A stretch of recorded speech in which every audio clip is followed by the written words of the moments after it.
A man who could have killed thousands. One man only he killed. Do you know how many people died in World War I? 37 million. But World War II? 60 million people died in World War II. People that preach humanity, we are humans. America, the United States, when it bombed Hiroshima and Nagasaki, the smallest estimates, 150,000 civilians.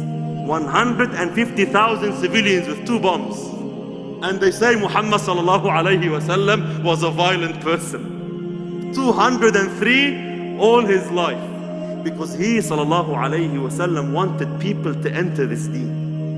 He didn't want people to die without La ilaha illallah Muhammadur Rasulullah. Even the worst of his enemies, he wanted them to understand Islam and accept Islam and accept the message that he came with sallallahu alayhi wasallam. Really, by the word, Rahma lil Alameen.